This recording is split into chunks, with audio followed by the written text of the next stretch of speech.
senior leader of an armed pro-Iran group. 3 people were killed in the attack, including a commander of the group that US officials say was behind recent attacks on US bases in Iraq and Syria. In a moment, we'll speak to our international editor, Jeremy Bowen, in Israel. But first, Orla Gearin is in Baghdad for us tonight. And Orla, you tried to get close to the scene of this attack this evening. What happened? Well, this was an attack at 9:30 in the evening, Sophie. There were 3 audible explosions. We could hear them at our hotel. And this is a time when people are out on the streets in Baghdad, when cafes and restaurants are open. Now, we got to the scene pretty quickly. There was a security presence already there of Iraqi police. And we tried to approach the burnt-out wreck to speak to people and ask them about what they had seen and heard. And we were very quickly surrounded. There was a lot of anger, a lot of hostility in the crowd. People telling us we were not welcome because foreigners were responsible for what had happened, for the attack on the Iraqi commander, and therefore we as foreigners were not welcome at the location.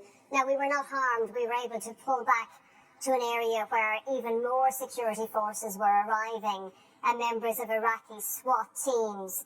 And then a crane came in to take away the wreckage of the car, and the crowd actually started following. Now, there have been calls tonight from Shia paramilitary leaders, pro-Iranian militia leaders, for their supporters to come out on the streets to show their anger. There have been calls also for retaliation, specifically one militia leader saying, "We want blood for blood." Now, US Central Command has said this was a necessary strike to protect American lives and that they would not hesitate to take further measures in the future.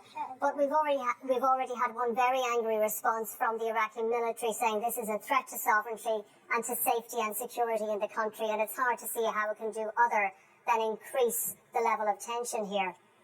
Orla Gearin with the very latest there from Baghdad. Thank you. Well, let's go to our international editor, Jeremy Bowen, who is in Jerusalem. Jeremy, just put in context how significant this escalation is tonight.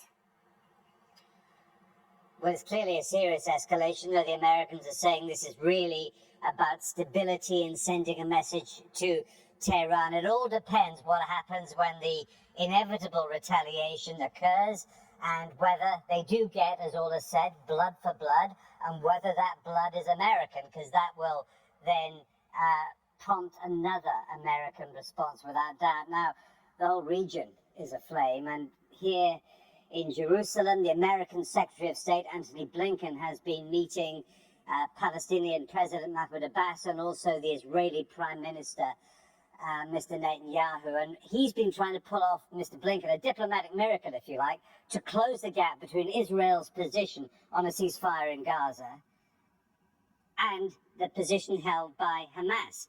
Now, as well as that, there's concern about what's happening north of here on the border with Lebanon, where there has been an increasingly intense war going on since October the 7th, and Israel says that if Hezbollah, the pro-Iranian group in Lebanon, doesn't pull back from the border, then it will take even more action. And I've been right up to that frontier. Israel's border with Lebanon feels isolated and empty. In Metula, Israel's most northerly community, the only residents left are mobilized army reservists. Here, they're surrounded on 3 sides by Hezbollah, Iran's powerful ally in Lebanon. One of the men who didn't want his face shown pointed to Hezbollah's positions. Quarter of a mile, and then to the north is half a mile, the border with Lebanon, and then in the east of us, it is half a mile. Definitely can turn into a big war, and a big war with Hezbollah. It's not like Hamas, a real army, very trained, greatly equipped, great intelligence, and they have a lot of experience, real experience in Syria. Israel released video of their attacks and what they said were Hezbollah positions. Tens of thousands of civilians on either side of the border have been evacuated. The war there is intensifying. Haven't seen it in a long time, yeah. More urgent for Antony Blinken is a ceasefire in Gaza. But Prime Minister Netanyahu doubled down, calling for total victory and dismissing the Hamas response to the US ceasefire proposal. The US Secretary of State still believes a deal is possible, and at the HQ of the rivals of Hamas, the Palestinian Authority, he repeated to President Mahmoud Abbas that America wants a Palestinian state, which Israel's leader opposes, and reminded Israelis later that their suffering was no justification for killing Palestinian civilians.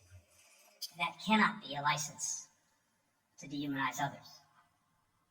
The overwhelming majority of people in Gaza had nothing to do with the attacks of October 7th.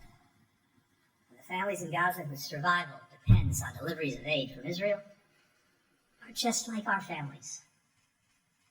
Their mothers and fathers, sons and daughters.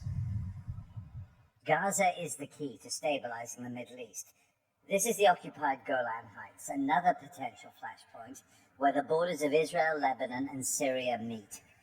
Over on the Syrian side, you can see ruins from previous wars. Antony Blinken warns this is the most dangerous moment for the Middle East since 1973. Without a ceasefire in Gaza, the risks that a wider war will intensify remain very real. Israel has heavily reinforced its northern borderlands. This is a former Syrian base occupied by the Israelis since 1967. Inside the ruin, the head of the regional council, a retired colonel, was preparing for the worst. If we go from it to where we go, to Haifa, then they bomb us in Haifa. Then we go to Tel Aviv, then bomb us in Tel Aviv. People prefer to move by night on the most exposed roads in northern Israel, in places shielded by blast-proof concrete walls. Don't think of this war on the Lebanese border as a sideshow to Gaza. It could become even worse. This is the most dangerous, the most unstable frontier in the Middle East at the moment. What started as a low-level war back in October has been intensifying, but all sides know how much worse it could get, not just causing great destruction in Israel and in Lebanon, but it's also got the capacity to ignite the region. The fate of the whole Middle East, not just Israel's empty, evacuated northern towns, depends on breaking through the shock and hatred of war. So far, the diplomats are fighting a losing battle. Jeremy Bowen, BBC News in Israel.